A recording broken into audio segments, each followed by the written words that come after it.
Hello everyone and welcome to the course Applied Artificial Intelligence. Now today we'll have our very last lecture with the topic of AI ethics and fairness. And a lot of things have led up to this, right? We frequently discussed what implications can this have in the pre-processing. What does that mean later when I deploy that moment when it comes to the more general topic of AI fairness or the ethics of using artificial intelligence. That's why we dedicated an entire lecture now to only talk about those topics. And to be honest, even one single lecture is not enough. You could do 10 lectures on that because it's a so multidimensional, many-faceted field. But we'll try our best to give you an overview. So let us begin. Looking back at the overall story, I think it's a good time to recap on what we did so far. We started with the very foundations of AI. We talked about the concepts of machine learning, the different terms that are out there, and at least my understanding on how these terms are related to each other. This gave us the perfect start to then dive into the AI lifecycle and understand how we move from the data collection, the entire initiation of the model, over to the different modeling options that we have at hand, making sure that we don't overfit the model, make sure we don't have data leakage, and to evaluate the performance of the model in the most meaningful way. Then we talked about deploying that into a productive environment and also in the conceptive part, making sure that those models stay valid over time. And with that at hand, we moved into the world of AI in systems, right? So multiple stakeholders involved, multiple entities collaborating with each other, multiple AI agents interacting with each other. We talked about the foundation models there and why they're very useful, about how you learn across different entities in the system-wide learning lecture, and then how humans and AI can collaborate. And now, finally, last time we talked about ways in how AI can be creative, what creativity is, and how we can combine creativity and AI.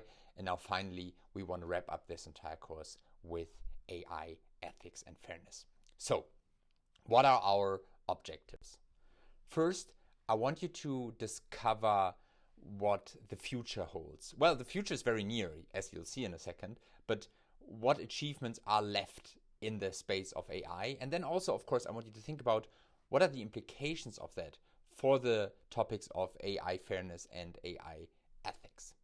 Second, I want you to understand why it's important to think about issues of fairness, of accountability and transparency when you are developing machine learning models, right? We are kind of giving you a crash course as an AI engineer here, and who knows which role you'll later have in life. And to me, it's dearly important that when you do start developing machine learning models, where I would be very proud if that would be the case, by the way, but that you have these topics on the top of your head on fairness, accountability, and transparency. Third, I want you to develop a critical stance towards things that are typically said about fairness, and especially claims that are being made when it comes to the relationship between fairness and other aspects of the AI lifecycle, especially when you think about explainability. And then finally, I want you to familiarize yourself with the techniques that they can use to approach potential unfairness in an AI-based system, right? So have a constructive view on what can we do to mitigate those potential risks, to mitigate those biases that might exist. Because let me say that up front, I believe with AI, we have a significant chance to cure a lot of unfair historic decisions that were being made in the future. So I think this is a great chance. We just have to understand what are our fairness desiderata and how do we approach those? How do we want to make sure that we address those in the most meaningful way? And hopefully this lecture will give you a good overview. This is structured into 5 parts. First, I want to have a look into the future to give you an understanding why should we talk about these topics. Why do I deeply believe that a course on applied artificial intelligence should have a distinct lecture on fairness and ethics. Second, I want to talk to you about the problem with accuracy, something that we briefly mentioned when we talked about modeling and evaluation that will now come up again. Then about possible solutions, why don't we just ignore sensitive information? How do we tackle this interdisciplinary challenge of fairness? Fairness is a very, as I said, interdisciplinary subject, right? People from the field of law, from philosophy, from psychology, from computer science, from human-computer interaction, from information systems, they all work on this challenge of identifying and addressing unfairness. And it is good, right? This is a multidisciplinary field, but how do we tackle that? And then finally, let's have an outlook to see what the road ahead looks like. And I want to start this motivation by also going back to the very first lecture that we had. Remember that we talked about different levels of intelligence. Remember that we talked about different definitions of artificial intelligence. And one of the very first slides that we had was on the question on what is intelligence. Let me just bring that up again, right? Intelligence is the ability to perceive information, to retain it as knowledge, and to apply it towards adaptive behaviors within an environment. That's what defines our human, our biological intelligence. And speaking of biological intelligence, the way that you can measure biological intelligence is with the cognitive capacity, right? So you can calculate the mass of the brain for a biological being and set it in relation to the overall body mass, and that get a very good proxy on the cognitive capacity of a biological being. And of course, researchers did that, namely Cairo down there, and there's kind of a hierarchy to these intelligence levels, starting with the goldfish up to the human on the very right there. And we use that as a basis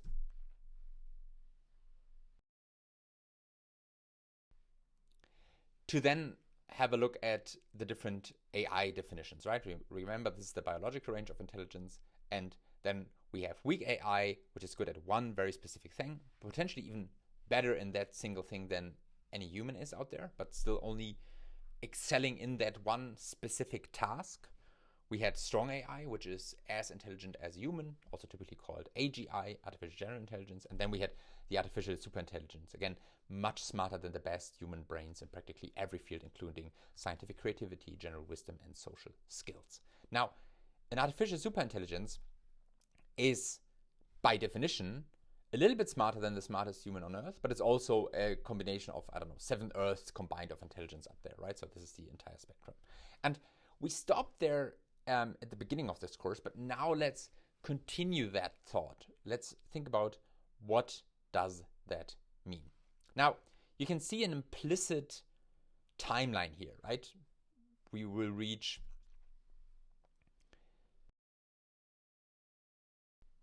weak AI first, then strong AI, then artificial superintelligence, right? Weak AI, we are already there, right? We can see many cases out there where AI performs better as a human, right? We see this in radiology, we see this in games like chess, Go, and so on. You know those examples. So the next step is strong AI and then artificial superintelligence. Now, this seems easy, right? First we reach weak AI, then strong AI, then artificial superintelligence. Well, it's a very simplified view, obviously, and it's a very long and challenging journey with a lot of issues, right? Issues around energy consumption, issues about data processing, issues about model tuning, right? You know the drill, you know all the different choices and options that you have at hand when building ML models, right? So while there is a chronology here from weak AI to artificial superintelligence, it is a very long and challenging road. And we're not yet at the stage of strong AI, and also not yet at the stage of artificial superintelligence. Now, one thing that should be mentioned in this journey is the idea of singularity. And singularity is the point in time where the AI development doesn't require human input, right? So where the AI can improve itself, and it will do so obviously all the time, right? It will do so 24 hours a day, 7 days a week, and so on, right? So it will never stop. So you could say that right now in AI development, the human engineer is also a bottleneck, and that would solve that, right? The AI would continuously improve itself. And of course, it is said that once we reach singularity, this entire journey will be accelerated, right? Will be extremely accelerated because AI won't stop improving itself. So this could be very, very fast coming to strong AI and then artificial superintelligence, right? So we're not there yet. Singularity has not been reached. AI is not able to improve itself all the time. But you can see cases where AI agents play a bigger role in developing AI itself, right? You can see cases where we use tools like ChatGPT to improve our coding on building different other AI. But still, the human is the central point here developing it, right? So singularity will change the speed, definitely, but we have not reached singularity yet. So the question is, what do we need to come from weak AI to strong AI to artificial superintelligence? Well, what we do need is hardware and software, speaking in computer science terms, right? That is rather easy. So let us take the figure that we had earlier with weak AI, strong AI, and let's assume that this is the correct order here, and we know which cognitive level, so which intelligence level applies to the different biological beings, like the mouse, like the human, like an entire earth of intelligence combined. Now, what we do know is also that we have something called Moore's law, which we'll also see in a second. And Moore's law says that the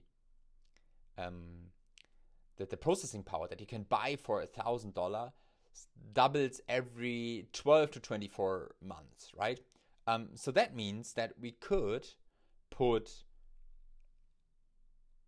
the calculations on the y-axis and then know the equivalent to each intelligence level, to each cognitive level, because we would know, okay, how many calculations are needed for a mouse, for a human, for the entire Earth.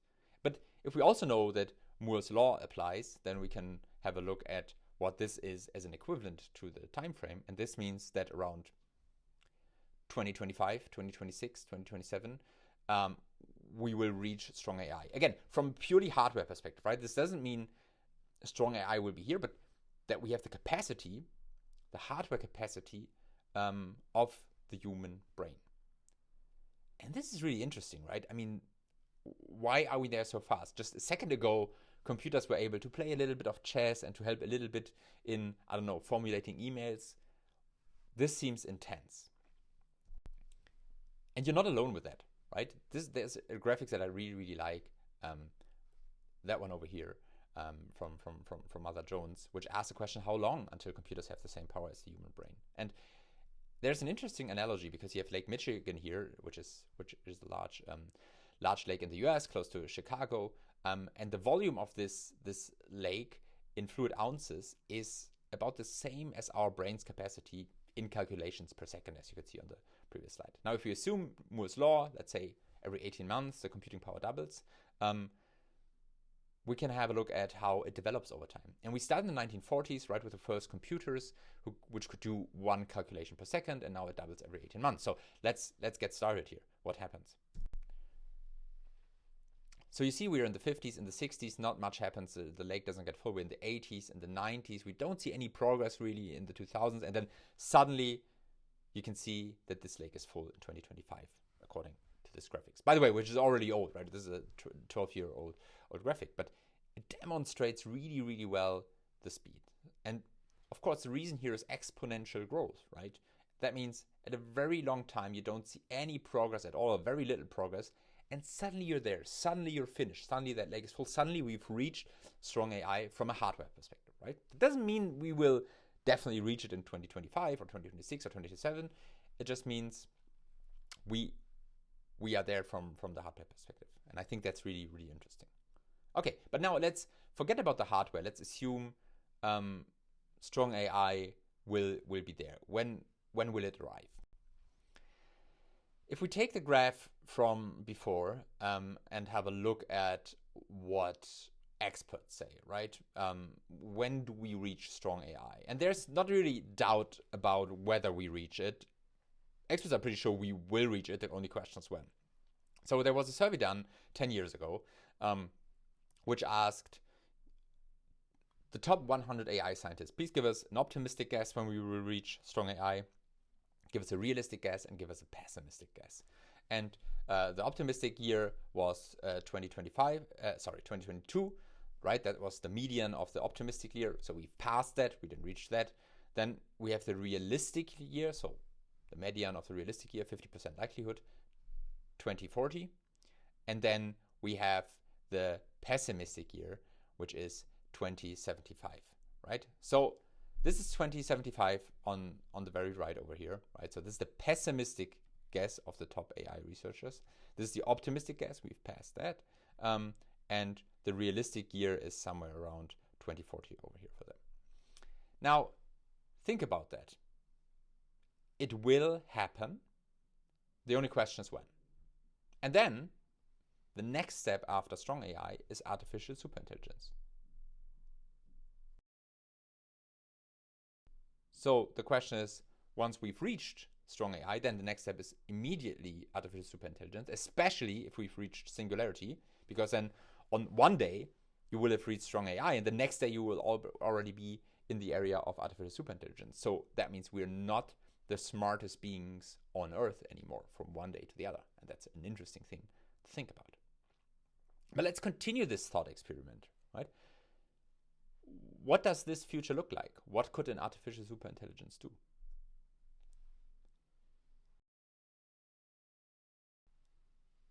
And again, artificial superintelligence means much smarter than the best human brains in practically every field, including scientific creativity, general wisdom, and social skills. So what is the result of that? Well, let's look at the possible benefits, right? The positive impacts of AI on humanity.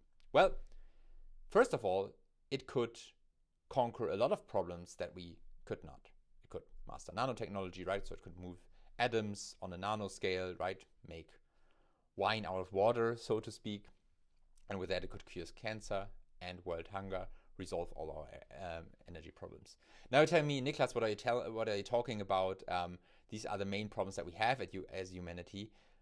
Why do you think we can solve them? Well, the problems of a goldfish, coming back to our analogy of intelligence levels, seem ridiculous to you, right? It needs to find food and shelter, and that's about it.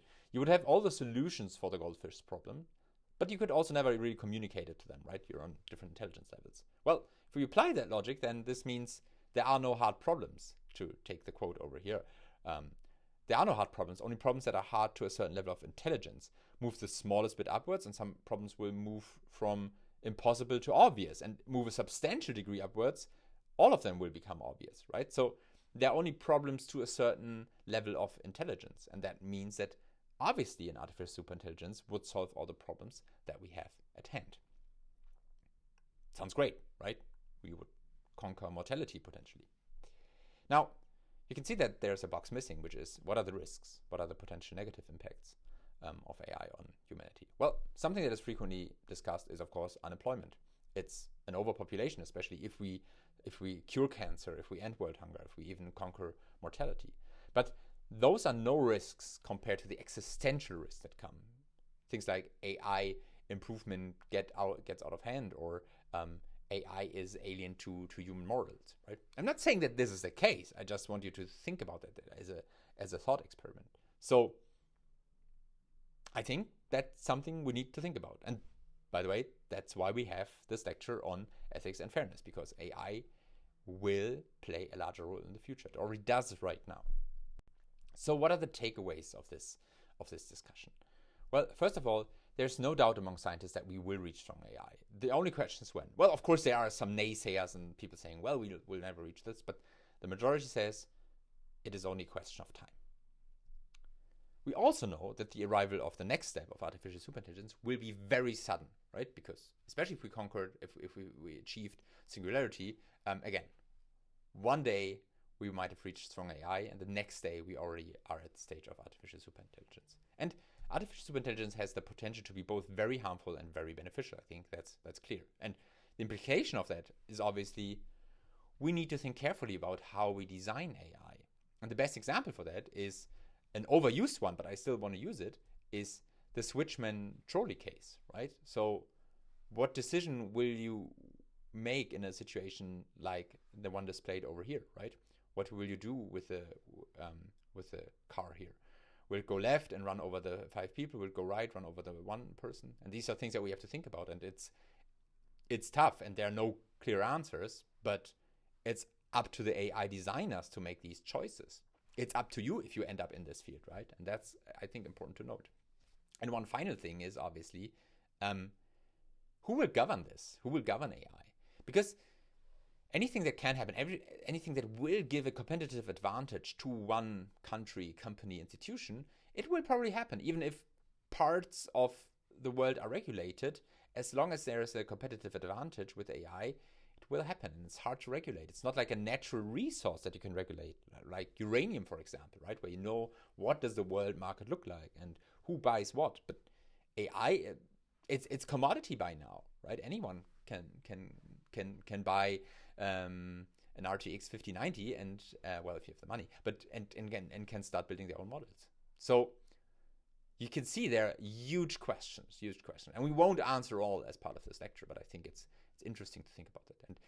And that was my motivation why we want to talk about this in this lecture.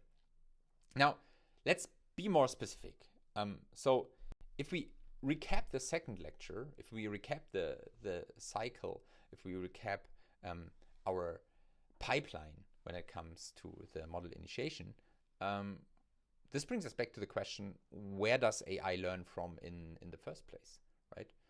Obviously from data, from gathering data, from engineering features with that data, and so on. So of course the question is, who is responsible for each of these steps? Who's responsible for the data? Who makes sure that the data is fair, whatever fair means? We'll hear about that in a second. But is it businesses, institutions, is it governments? And with that, I wanna start looking at a few examples that should make really, really clear why it's worthwhile to think about that topic right now. In order to do that, I have one of my PhDs with me today, Luca Deck, in my team, who does a lot of fairness research. And to be honest, there's no better person who could continue that topic than him. So I'll hand over to Luca right now, and he'll continue with the problem of accuracy. Thank you so much, Niklas, for the kind introduction. As he said, I'm Luca Deck, part of Niklas' team, and I'm really happy to guide you through my research topics today: explainability, fairness, and especially the intersection. And I'm really happy to take you on the journey with a lot of real-world examples to make this more exciting for you. So let's start with a simple example that you might have stumbled across yourself if you're using, for example, Google Translator or DeepL. The first example is pretty old and from Google Translator.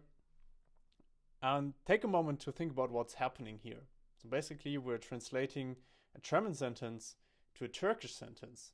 And the interesting thing about Turkish language is that they don't have gender-specific articles. And what happens by translating back to German is that Google assumes, without any information, that a kindergartner is a female person, whereas a doctor is a male person.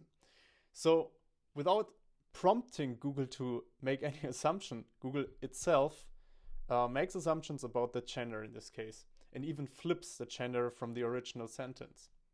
If you look at the DeepL example, you will notice that by adding a doctorate title, all of a sudden Mrs. Müller or Miss Müller becomes Mr. Müller. So this seems intriguing, and via this lecture you will get to the bottom of how this stuff happens. But before we look at the sources of this stuff, let's look at another example. As you can see, a white person is using a soap dispenser pretty regularly. But when his black colleague is using or trying to use the soap dispenser, it doesn't seem to work. But look what happens if he uses a towel.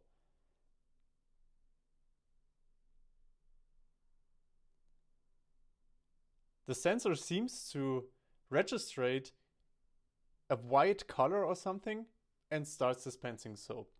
Now, this is obviously very problematic. You could even say the soap dispenser is racist, but we will look at problems of accusing machines or soap dispensers as racist, because obviously the dispenser doesn't have any intentions. Still, this is problematic, and I would claim that this is not due to racist developers or racist creators of this soap dispenser, but due to more subtle reasons that we look at now.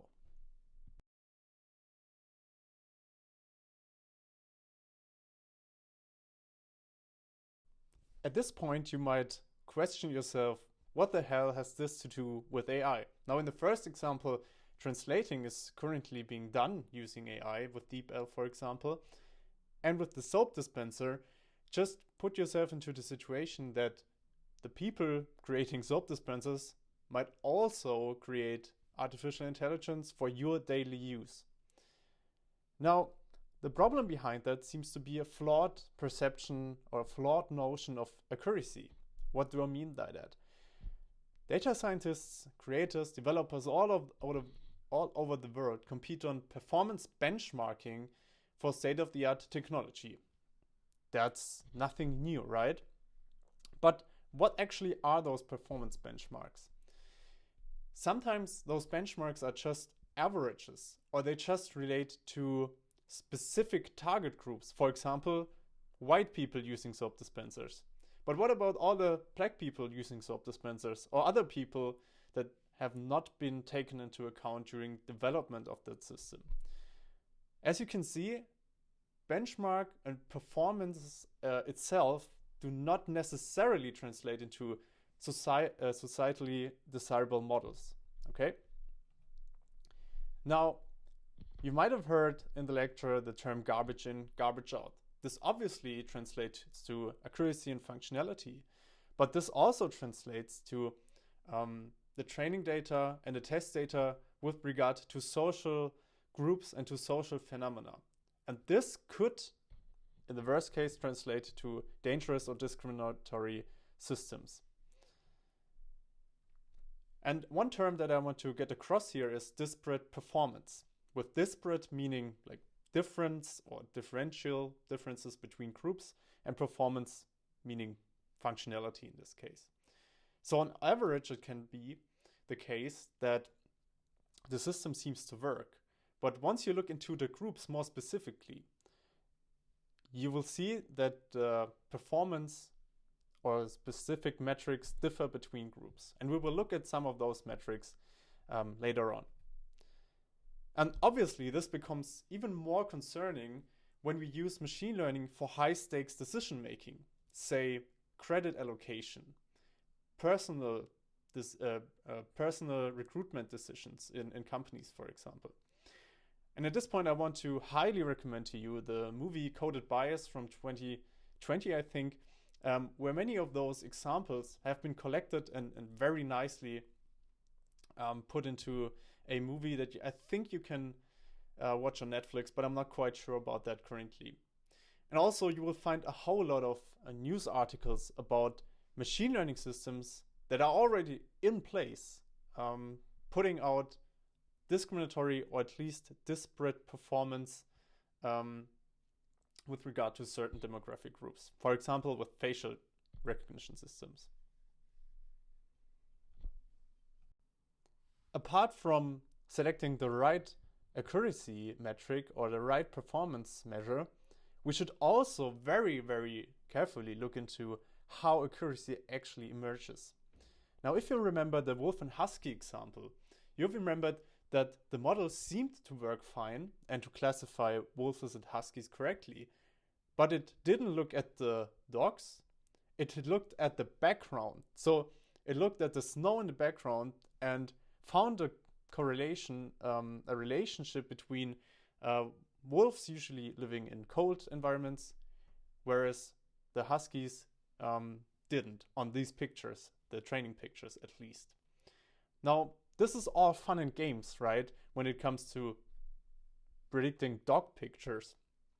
But imagine that it's not about wolves and huskies, but it's about your recruiting decision, where people look at your CV, for example, to make a recruiting decision. And the random information in the background isn't snow, but it's, for example, your skin color or your religion, for example. And all of a sudden, models making use of those random background information, even though there seems to be a relationship in the training data, seems to be problematic. And this is why we should really carefully look into the features that the models are using to get a bigger picture about, or a clearer picture about what's happening and how accuracy emerges.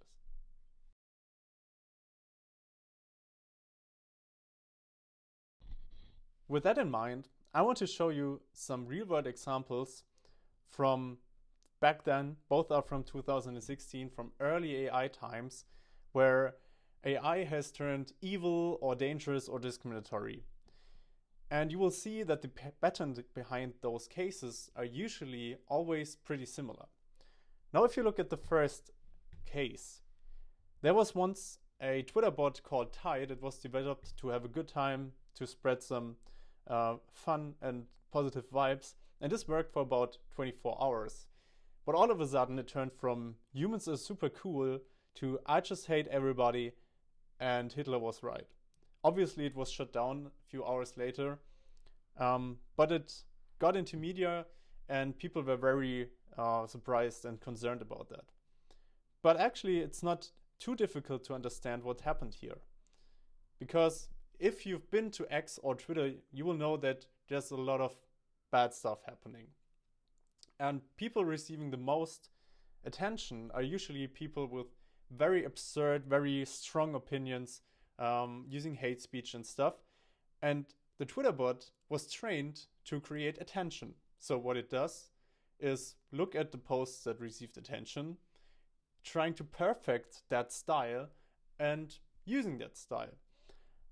So we ended up with an AI that put out stuff like feminists are evil because, well, that's in the training data. If people calling out that stuff are successful, the AI will use that because the AI obviously doesn't have any understanding of morality or ethical codes. And while this was concerning but still a little bit funny, there's a very serious case in the US where a company has developed a tool that is still being used to make predictions about who will commit another crime and who should receive better conditions after being convicted. Okay, there's a great article about that you can find in the sources, and I want to point out what the problems were. In this article, they claimed that the machine, the system that made these recommendations, was biased against black people. And once again, we have the same issue because in the training data, in our real world, we had in the past biased judges and certain neighborhoods with high crime rates where predominantly black people were living, okay? And this was fed into a machine that learned those relationships, and with judges using this system with blind trust without questioning how these recommendations emerged, this led to worse decisions for black people, whether they were actually more probable to commit another crime or not. So you see that if we're learning patterns from the past, we will notice that the AI reproduces those patterns, and sometimes we do not approve of those patterns, and we should directly intervene and question how we can act against that. Before we get into countermeasures to those problematic behaviors, let's ask one really important question. Is discrimination not the whole point of machine learning? Now, note that I do not mean discrimination in the letter sense of discriminating against certain groups in our society, but more in the sense of discriminating between two things or two people. So differentiating between stuff, differentiating between dogs and huskies, for example. Now, if you look at the terminology, you will notice that this term actually has both meanings. And machine learning is pretty good in both. Because, as you know, machine learning picks up the patterns, and it's real good about picking up those patterns. And it's even better than humans doing that. But it has one specific goal, and that is to maximize accuracy or to maximize performance.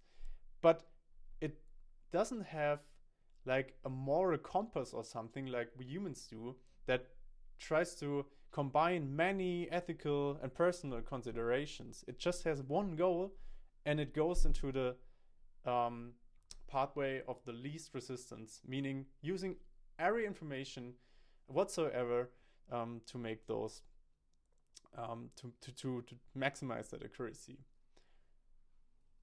Apart from that, usually humans have a moral compass about what information is legitimate to use and to classify people, for example.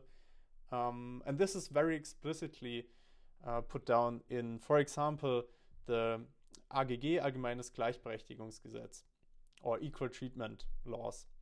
And here the laws give us sensitive attributes or protected features that we usually do not approve of as a basis of decision. And these include, for example, it's not a complete list, age, disabilities, ethnic origins, gender, religion, and sexual identity. Right? These should be familiar with you. And the thing I want to get across here is that apparently with these two meanings of discrimination, we have a right discrimination and a wrong discrimination. And the tricky thing is to make a judgment call when machine learning is doing the right kind of discrimination and when it's doing the wrong kind of discrimination, which brings us into all of the problems that we will discuss in a minute. The first answer that might cross your mind would be that we shouldn't give this information to the machines whatsoever. Let's just not look at those characteristics, for example, and we should be fine, right?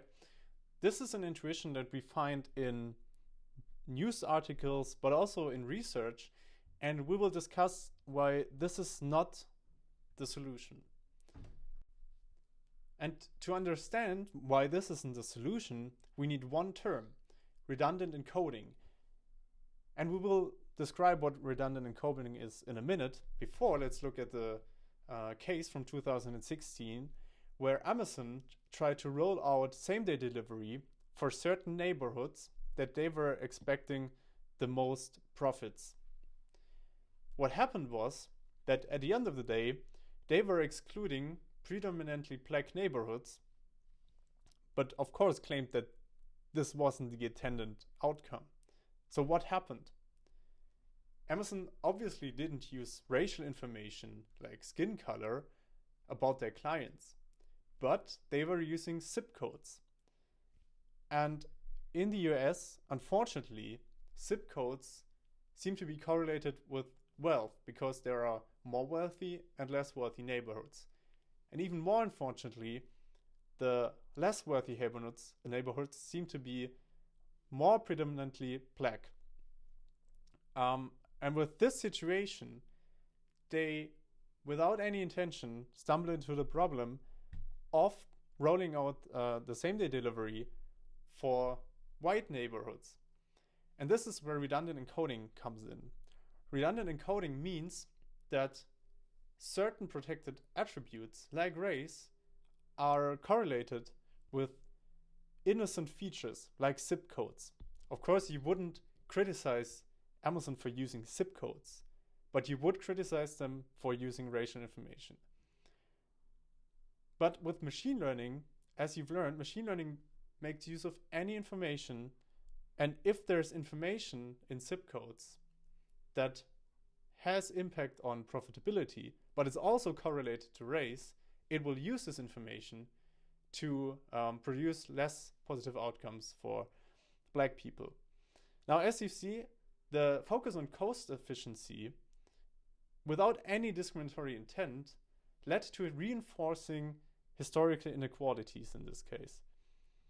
And the cautionary tale here is that just being blind to those sensitive attributes doesn't solve the whole problem, because even innocent features or seemingly innocent features can suffer from redundant encoding.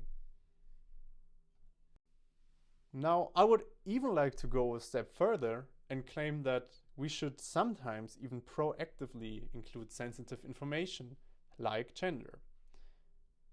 Take this example where we want to decide who's going to make the first place in the race. Now look at those times. Who should receive a gold medal? Obviously you would say that, well, there's one time being the best and it should deserve a medal, right?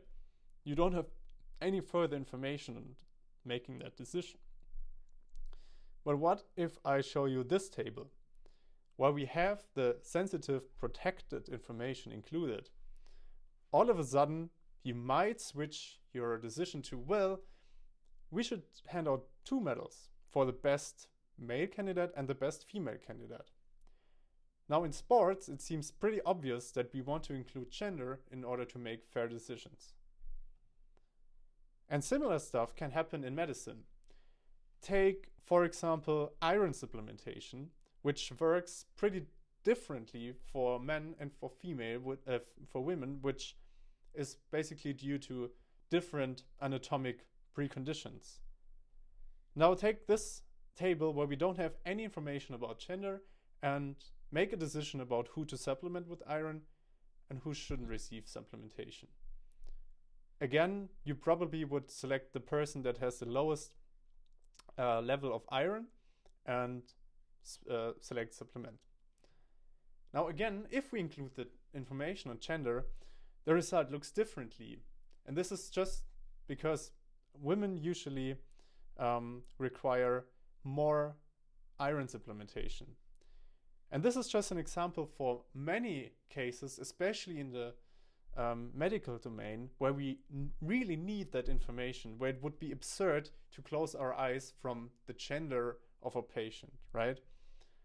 And this goes to show that sometimes group membership provides meaningful information. Now, I want to give you one task. Think of examples where preferential treatment, as opposed to color blindness, can be socially desired. Now, in this case, we actively want to treat people better, more preferably than others, because of some reason.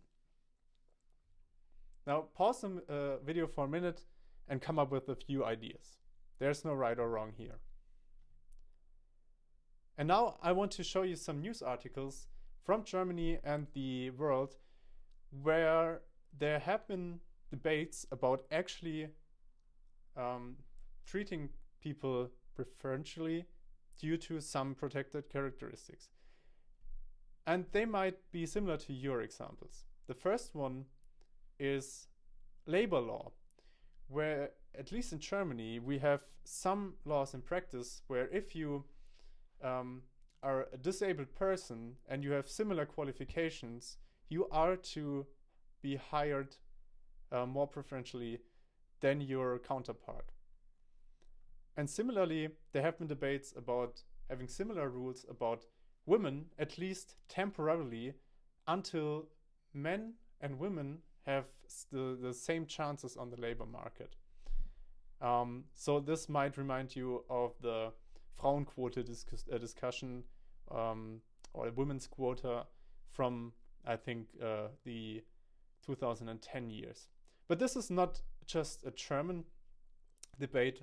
Let's look at, for example, Brazil, where there has been affirmative action law enacted for universities. And affirmative action is probably the second term that I want you to take away today. Affirmative action is the idea to actively prefer people due to their social status or due to a certain characteristic. And the idea behind it is usually that there have been historical inequalities or discrimination in the past, which makes life for those people now worse. And we want to give those people a bonus, a plus, in order to equal out the preconditions. But this is usually only conducted in order to even out those preconditions temporarily until those people are on an equal level, have equal opportunity, and then we can remove those rules. Okay, so these are usually just a temporary solution to a current problem, right? Some terms to take away here are positive measures, which is usually the European term for that phenomenon, and affirmative action is usually used in American debates, but they are pretty similar and usually point towards a group-based social inequality that is to be solved with a temporary measure. If you remember those debates, you might be reminded of those being very heated and very political, which points to the fact that machine learning and developing AI is also political because we need to make those decisions. Now, I don't want to take a stance here on what's right or wrong because this is usually very context dependent, but I want to show you how different options and different design choices can lead to entirely different outcomes. And this is a very crucial point where we talk about the central dilemma, basically, that is currently being debated with regard to fairness in machine learning.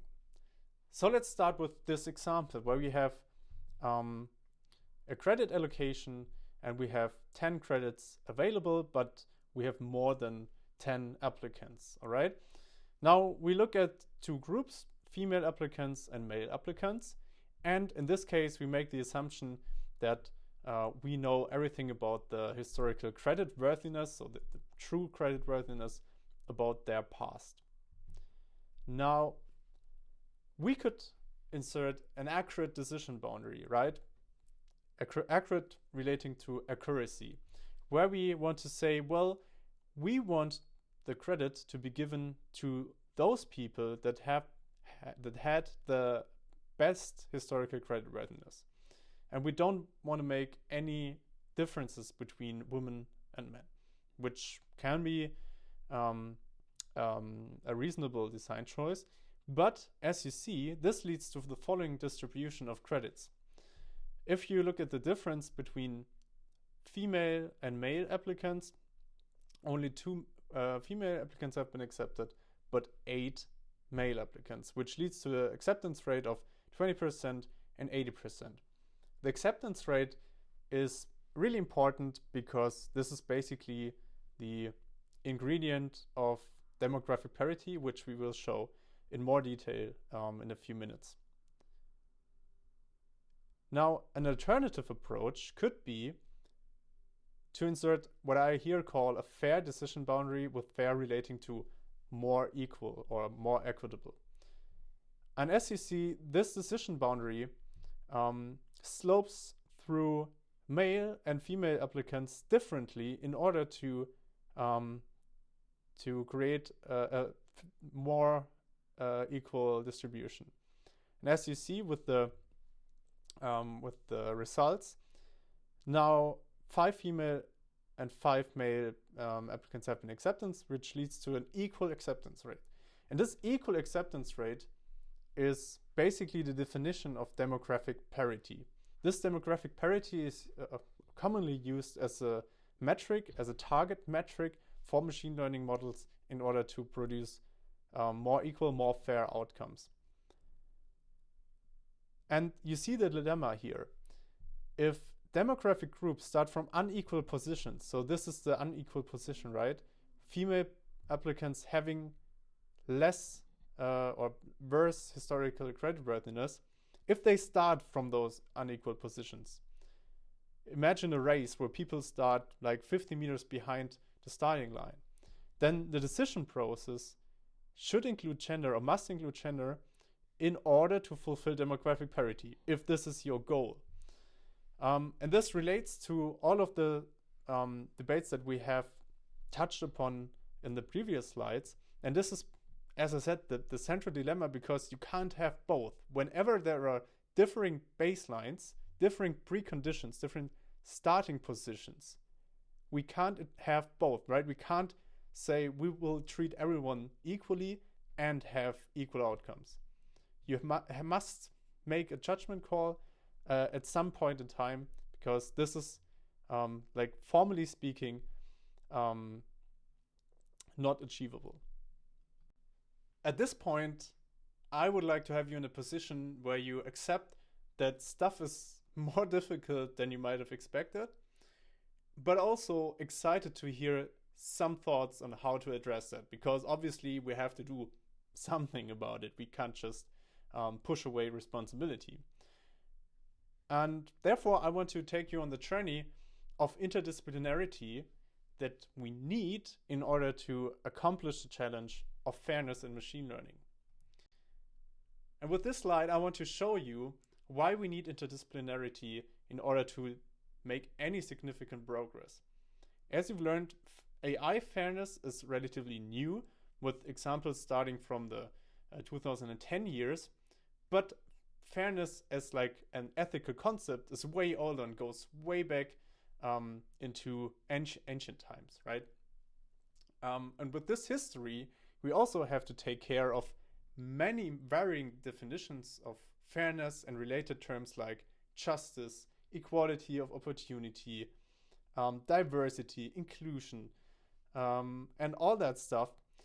You see that this is a very bloated field, and it's basically relevant to almost any domain, and therefore it's also researched on in almost any discipline. And this is just an overview of the most important disciplines that usually have their own formalizations and notions of fairness. And we will look into some of those in more detail, which is law, philosophy, and computer science, and with some drawbacks also on psychology. And with that, I really hope to inspire all of you to engage with people from other disciplines, maybe with students from other disciplines, and talk about fairness, because each discipline has something to say about fairness. And the cool stuff about fairness is you can even talk to lay people about fairness. Go talk to your parents, go talk to your friends, even if they're non-academics or non-researchers, they will have opinions about that, and with a good right. You should talk to them about it, because at the end of the day, fairness is whatever we want fairness to be, right? Personally speaking, but we can't just ask each person individually, but we have to make some sort of compromise, and we will look at how to find compromise like that.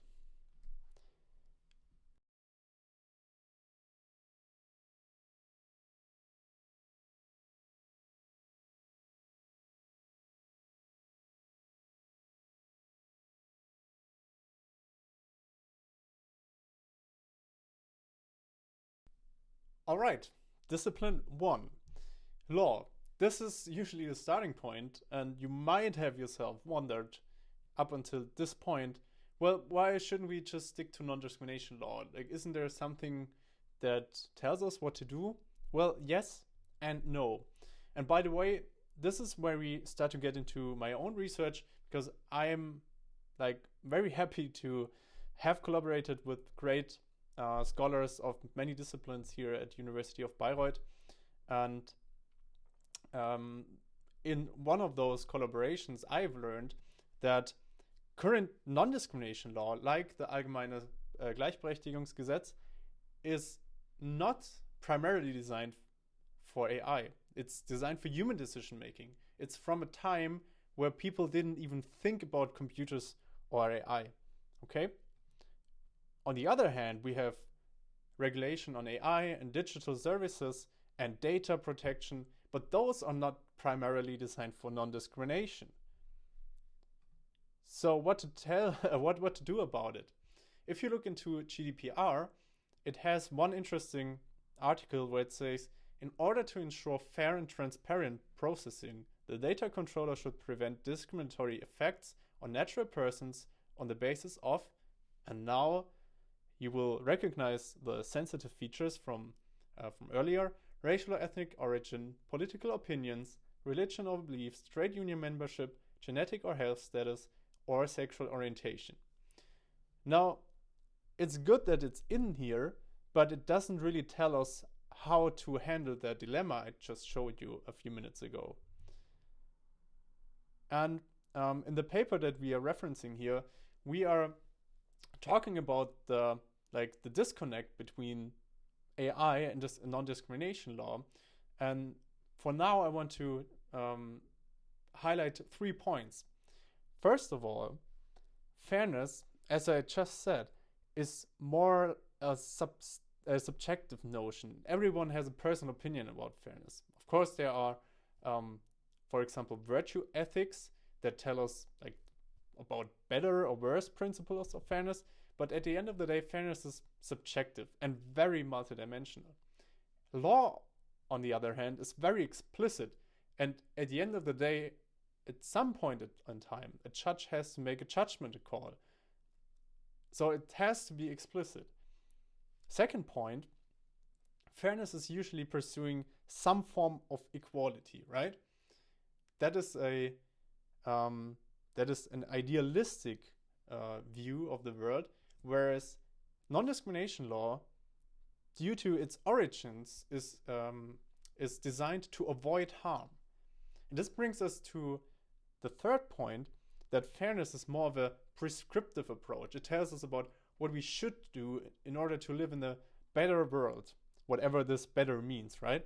Whereas law, and non-discrimination law in specific, is a reactive measures that we apply to a case where somebody claims to have been discriminated against. Okay, so this seems to be disconnected from each other, where one is aimed to create something new and the other is in place in order to penalize past events.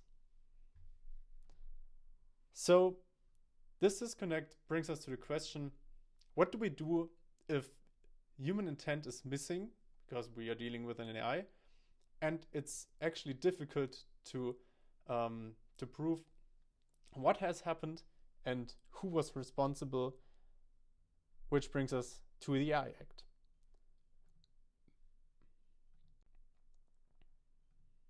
Now, does the AI Act tell us what fairness is? Unfortunately not, but it's interesting what's happening. Before we look into an article of the AI Act, let's talk about the AI Act for a minute, because it's pretty new.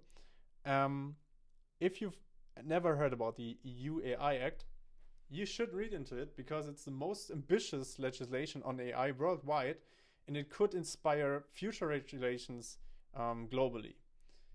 The AI Act has been entered into force starting from August 2024, and it will enter into force partially until August 2026 with regard to the high risk regulation. Now, what does high risk mean? As you see on this pyramid figure, we have 4 levels of risks that the AI Act is addressing. First of all, we have minimal to no risk, which doesn't really is regulated because it doesn't seem to be problematic, right? This includes, for example, spam filters or video games that can't really harm anyone. Now, one level above that, we have limited risk. That's, for example, ChatGPT and image generation of generative AI, where you have limited harm, obviously, but it's not without any harm or risk. Then we have high risk, which personally is the most interesting case, where we have systems that make judgments or decisions about actual people. And with that, of course, they show a high risk and are regulated the most. You could think of examples here with regard to critical infrastructure, education, personnel selection, credit allocation, and stuff like that. Basically relating to all of the examples that we've heard earlier. And at the top of the pyramid, we have unacceptable risk, which isn't really regulated but strictly forbidden. This includes practices like social scoring, behavioral manipulation, and stuff like all of the most evil, non-democratic things that you could think of. Now, why should we care about the AI Act? The interesting thing with regard to fairness is that all disciplines and all individuals can have opinions about what fairness should be. And the should here is meant in a normative sense. Normative meaning making judgment about right or wrong. But at the end of the day, as I just pointed out, the law, some judge needs to decide a given case. And in that case, it doesn't really matter who thinks what's right or wrong, right? There's one judgment and one final decision. But the interesting thing is that the AI Act was inspired by scholars from many domains. And if a judge has to make a judgment call, he will engage with all of those disciplines and talk to experts about, for example, discrimination. So in turn, final decisions, final judgments are once again inspired by interdisciplinary discourse. Now, the interesting thing here is that we have a passage about fairness and discrimination in the AI Act. Let's look at it more specifically. Training, validation, and testing data sets shall be subject to data governance and management practices appropriate for the intended purpose of the AI system in view of possible biases that are likely to lead to discrimination prohibited under union law. Now, this is really interesting because this is the first time in regulation that we see terminology like biases that stems from AI development connected to discrimination, which is a very old term from legal scholars.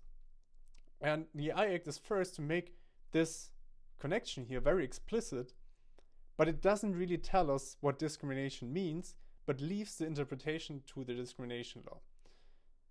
Unfortunately, we don't have any cases that interpreted what this means for reality, because the Act is relatively fresh and will only enter into force in August 2026 for high-risk regulation, which this addresses here. So future will bring a lot of interesting cases where we learn how current regulation is interpreted and applied to many of the AI applications that we see nowadays. And yeah, time will tell. But as I wanted to point out, we as scholars, students, as society, we still have the chance to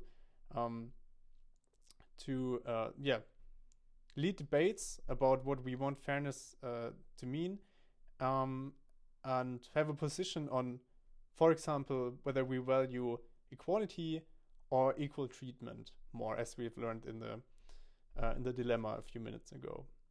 So industry will have a very careful eye on these discussions and cases in the future, and I'm pretty sure that in the upcoming years we will find acceptable industry practices for certain applications in certain domains, but only time will tell.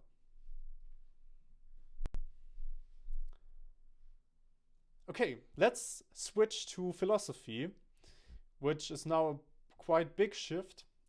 And I want to remind you of the wrong discrimination that we have discussed earlier. At that point, you might have wondered, well, how can we tell whether discrimination is right or wrong? Of course, there's no playbook on how to design that, but philosophy and the ethical debates give us at least some tool sets on making those judgments, or at least some terminology and concepts. And the first term here I want to introduce is taste-based discrimination. And now bear with me, because these complicated terms have pretty simple relations to reality. Think of going to a nightclub with your friends, and there's a club bouncer. The club bouncer tells you, I don't like your style. You won't get in tonight. Go party somewhere else. This would be a taste-based discrimination of your style or of your looks. In this case, we would have clear discriminatory intent, okay? This is a person telling you that you're not wished here. With a more formal definition, this means differential treatment on the basis of membership of a salient social group, e.g. gender or race by those with decision-making power to distribute harms or benefits. So for example, it could tell you, you look like a homeless person, I don't want you here. And I distribute the benefit of visiting the nightclub to other people. Now relate this to AI.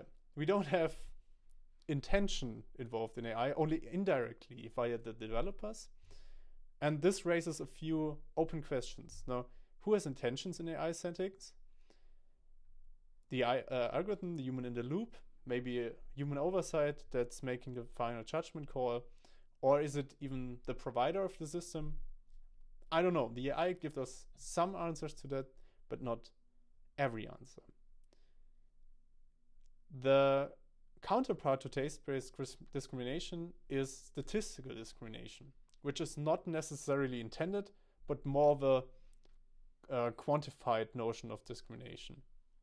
And this would mean the use of statistical generalizations about a group to infer attributes or future behaviors of members of those groups.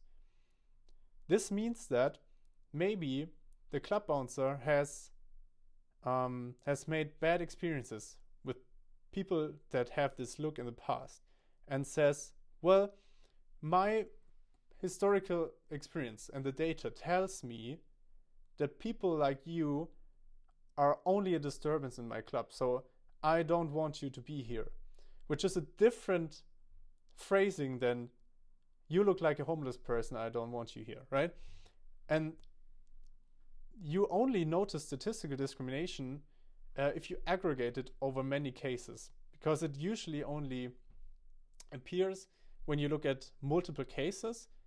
And in reality, this could, for example, relate to stuff like the Amazon rollout, where there was no direct intent to discriminate people, but on the aggregate, there was statistical discrimination about or against the black neighborhoods. And this, once again, leads to some questions. For example, well, how can AI treat people as individuals by design? Because AI has no concept of individuals, and it only makes use of generalizations about groups, because that's the way AI is designed in the first place. Which offers one very intriguing questions that you can think of or think about yourself. Are generalizations acceptable when they are sufficiently precise? Meaning that, do we agree with statistical discrimination if it's right? I don't know. A different distinction I want to introduce here is allocational harms versus representational harms. Once again, bear with me, it's a very simple concept. Allocational harms would be, for example, the credit allocation from earlier, where we want to allocate credits between people. And the harm here is, of course, performed when it's done unevenly between groups rejecting access to opportunities. And as you see with the picture here, representational harm is a different concept, which means that groups are represented unfavorably or even ignoring their existence. And this is a relatively topical term, because that's what is being discussed in, for example, generative AI with ChatGPT, Midjourney, DALL-E and stuff, because many demographic groups, many parts of the society have claimed that they don't feel represented in the outputs, which has led to absurd decisions of Google Gemini, for example, which then has introduced like an absurd amount of diversity, which has, on the other hand, has led to unfavorable ways of representing people. For example, the infamous case of the Black Nazis, if you've witnessed this that in the news media. Okay. Let's get back into our home turf, computer science, and introduce some formal metrics of fairness. And we start with demographic parity, because that is basically the most simple metric. It basically says acceptance rate should be equal for all sensitive groups, with sensitive groups, for example, being women and men. Formally speaking, it is expressed via this formula, which is pretty simple. And you will learn how this works with a simple example. Let's say 60% females and 40% males apply to university. The pool of admitted students then should reflect this distribution of women and men. So 60% and 40%. And note that demographic parity doesn't enforce ultimate equality. Like, there should always be 50% females and males, but rather it should reflect the distribution of the base population. This looks like this, that we just map this pool of applicants, this distribution, into the acceptance and into the declinement rate. If we remember the confusion metrics, it really helps us to look at one column here, on one line, which is the positive predictions line, because we only really care about the positive predictions in that case.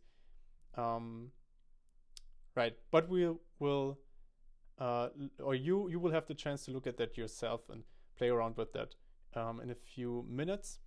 What I want to take you away here is that this doesn't really solve all problems. Like, this is something for you to think about. Does this rule out all unfair practices? Is this the heal all for everything?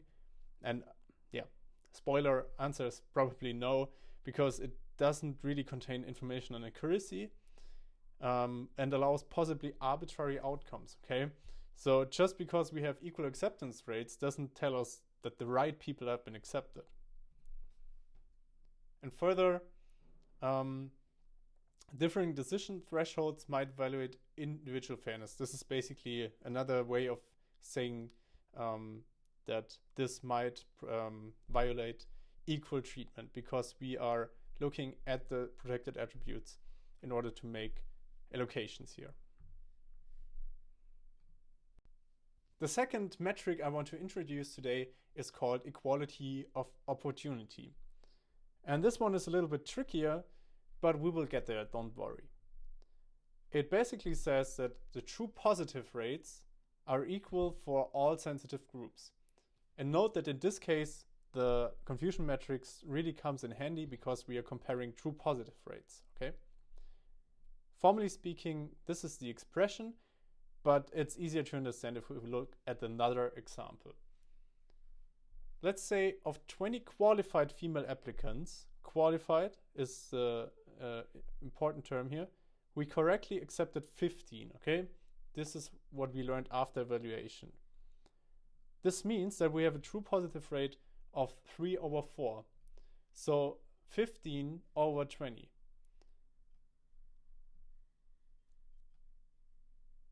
Now in this case, we don't have equality of acceptance rates, but rather equality of the true positive rates. And this means that we should apply this to male applicants as well. Visually, this looks like this. We have this pool of qualified applicants, and the true positive rates should look identical with regard to male applicants and to female applicants. Now, as I said, it really helps to look at the confusion metrics here, because what we would do in practice would be to compute two confusion matrices, one for male applicants and one for female applicants. And then you would compare the true positive rate and the false negative by using the false negative. So we look at this column in this case, and that's basically it. The tricky thing here is, would it make sense to equalize error rate? So is this even a meaningful concept? Because it would mean, theoretically speaking, that if we have a better true positive rate, and remember that we want to maximize the true rates, if you remember accuracy. We want to optimize the true rates, and if those differ, we would sacrifice some of that accuracy in order to comply with equal opportunity. So one question that you should ask yourself is it fair to sacrifice accuracy in the privileged group only to foster equal opportunity? And the second thing is, should we rather improve accuracy for the unprivileged group?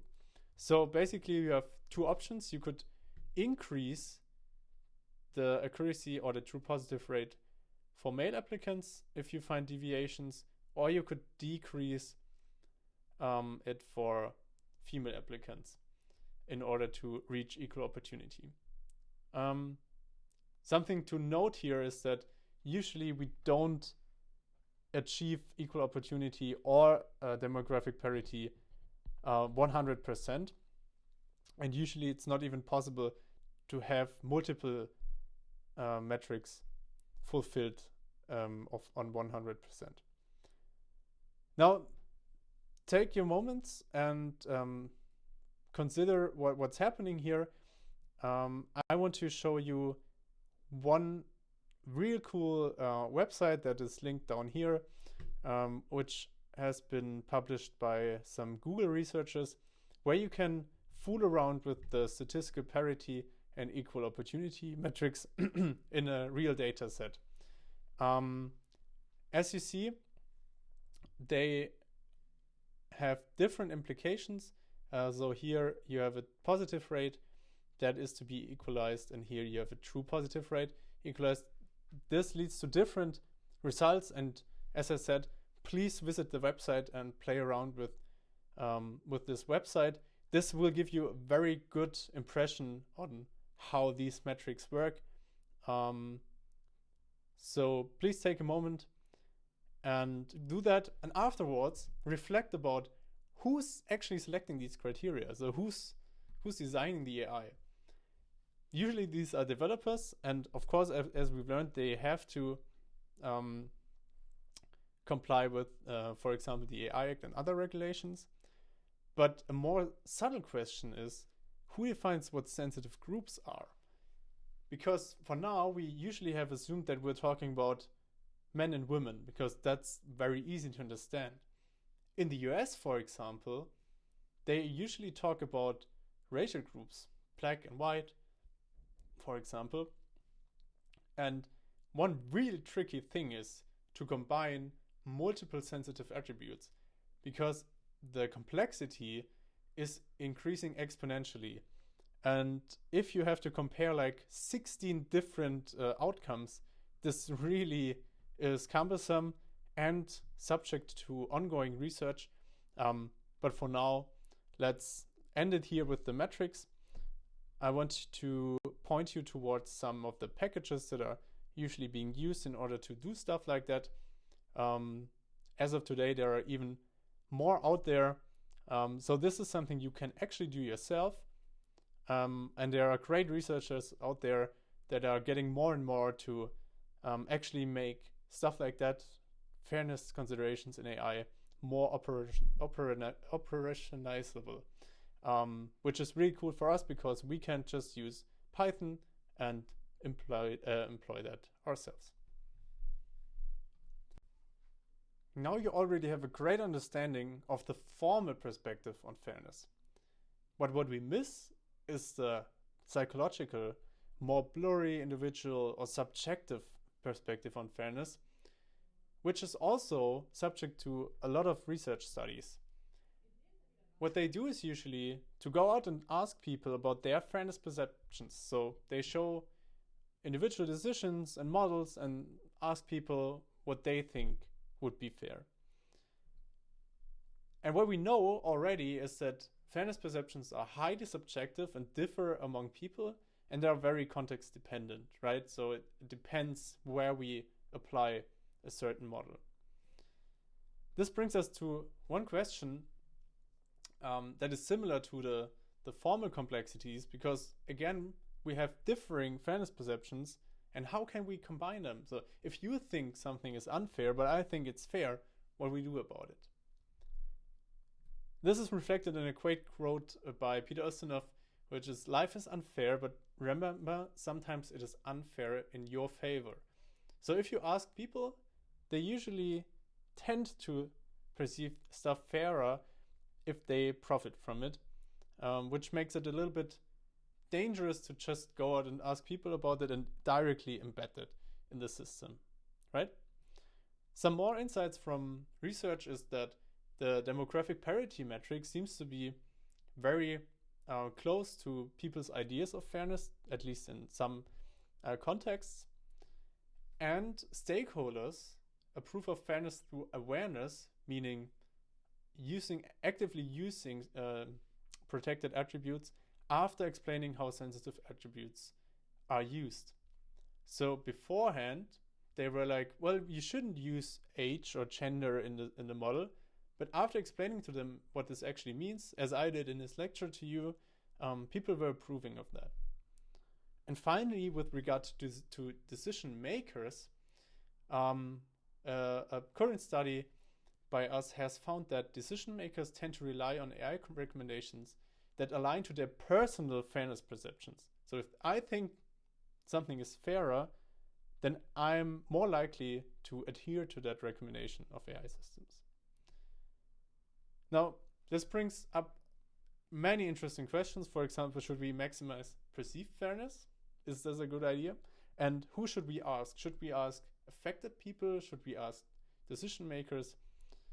Or should we ask only the people in need?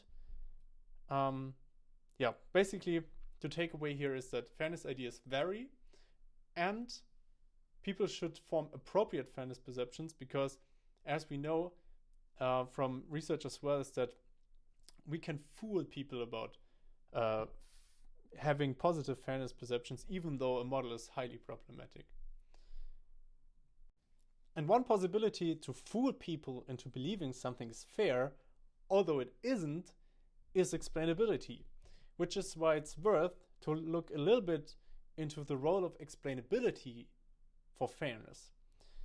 And at this point, I want to show you two of my own works on XAI and fairness, which I think give a really good overview over the role that explainability can play. Now, this is a study from last year where we looked at 175 papers and very specifically examined what they claim about the relationship of explainability for fairness. Now, I want to spare you the details, but basically we found that there seem to be 7 archetypal claims about the relationship. One about general relationships, like XAI is all we need, and then fairness is solved.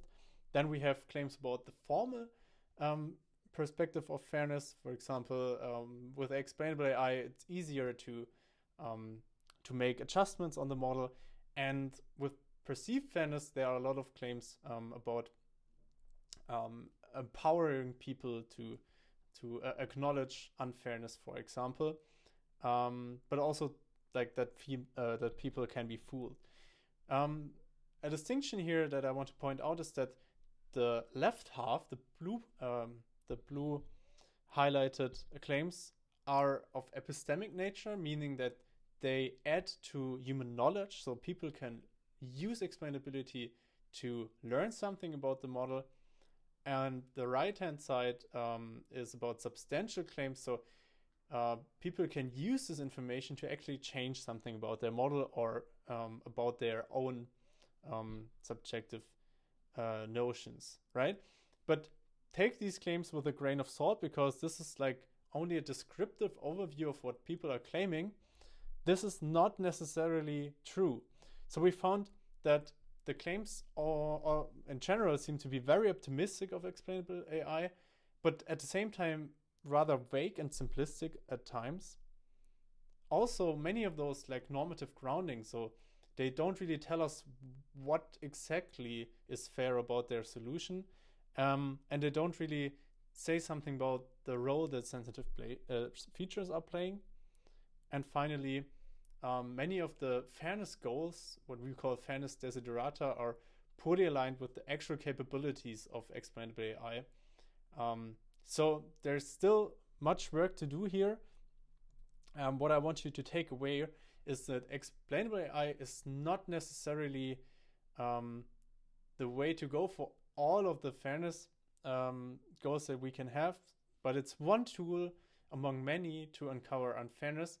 And please keep in mind that there will never be something like a proof for fairness, because as you've learned, fairness is multidimensional, often conflicting, and explainability is only one tool in order to achieve fairness or to get closer to fairness, but never to prove something as fair. But I want to end on a more positive note. So I want to show you another paper about XAI and fairness, in which we tried to map different fairness desiderata, fairness goals across the AI lifecycle. And this is something you should be familiar with already. This outer circle is basically what we do to get from a problem to an AI solution that we want to use. And across this AI lifecycle, we have multiple fairness goals, and XAI actually can be of value for each of those fairness goals. There are 8 fairness goals in total. You don't have to learn everything by heart, and I won't go into detail for everyone, but let's look at some in more specifics. So, for example, for data fairness, we understand explainable AI as not only information about the model, but also information about the data set and how you collected the data. And at this step, you already can make a lot of really important decisions about how your model will turn out at the end. And there are some properties that you can implement in your data set at the very beginning, and explainability basically helps you to check those properties. Now, formal fairness, you already heard a lot about. This is basically everything about metrics. Then we have perceived fairness that you also have heard something about.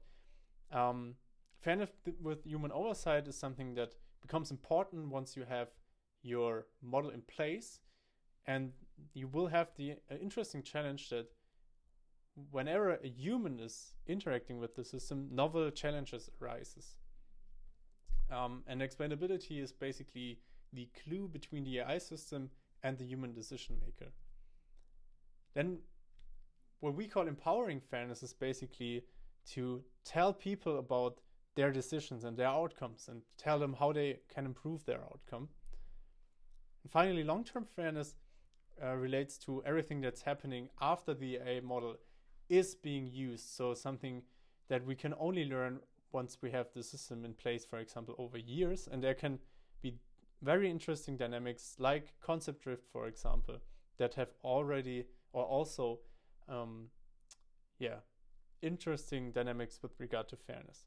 And finally, the very last fairness goal that I want to point out here is informational fairness, which basically relates to all of those other fairness desiderata and means that we should tell the stakeholders involved about those desiderata. And with this, I would like to end the deep dive into fairness and explainability. You've heard all of the details in the referenced papers. And with that, I would like to hand over to the outlook, because as you've learned probably from the last slides, we still have a long way to go. And on that road, we have to balance multiple objectives that you have learned in this lecture. We have, for example, accuracy. That is a very simple measure and convenient. It usually reflects economic value, but it reinforces social inequality because it just translates the trends from the past into our presence, right? On the other hand, we have formal fairness, which might sacrifice some of that, what I call historical accuracy. And it's also context sensitive and sometimes even conflicting within itself. And third, we have transparency, which allows insights into the right kind of accuracy. So are we on the right track? Are we measuring the right things? And also into the role of sensitive attributes. But transparency, as we have learned from some studies on this trade-off, might sacrifice accuracy and formal fairness. On the other hand, it might provide something like informational fairness by communicating properties about the model and the decisions to stakeholders and might even empower people, which then might lead to a novel form of fairness. All right, on the very end, let's have an outlook where we embed everything that we've learned into a model about our society. As you've learned, fairness is a holistic societal problem that AI research alone cannot solve. So we should not be the ones to solve all of those problems, and we also can't do that. As of right now, AI is perceived as using data to learn a model to make a decision, right? Very simple model.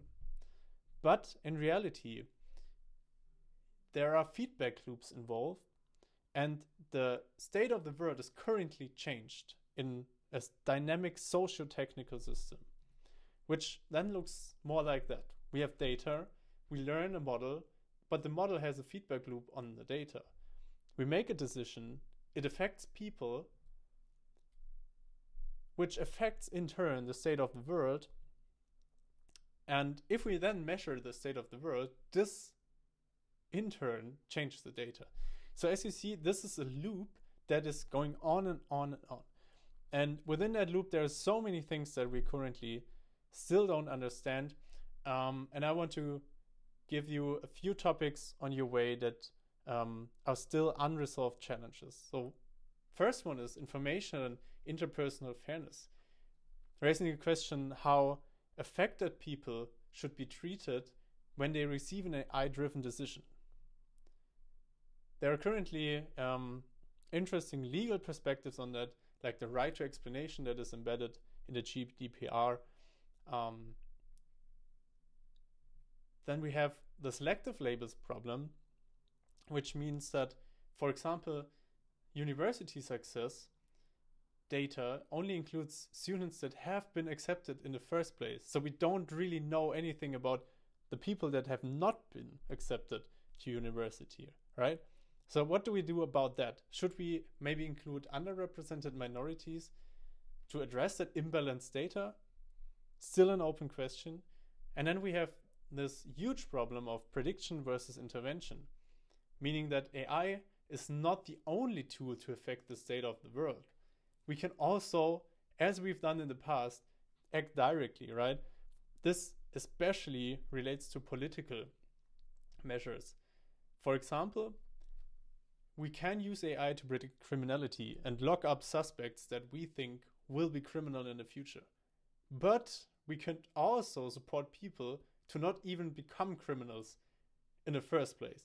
So remember that even though AI is a powerful tool, we shouldn't use AI to solve every problem, but we should use the benefits of AI to address parts of the problem. And with that, we are at the end. I want to point out this summary with the most important learnings of today. If you keep that in mind, I think you're on a very good track. And with that, I would like to thank you for your attention and hand over back to Niklas. Thank you so much for having me, and have a great exam. Thank you so much, Luca. And thank you everyone for attending. Thank you everyone for participating, for sticking to these lectures. Now, this is the very last slide. This is the very end of this course. Again, big appreciation for you sticking to us. Thank you for all the feedback that we got. That's it. Let's see how we can iterate this course, how we can update certain content. But for now, just happy to hear your thoughts again. Now that the entire thing is also done, please don't hesitate to contact us. Leave us some ideas, some feedback, and I wish you very well for your continued journey in the field of artificial intelligence. And let us know if there's anything that we can do to help you. Thank you so much, and see you soon. Bye-bye.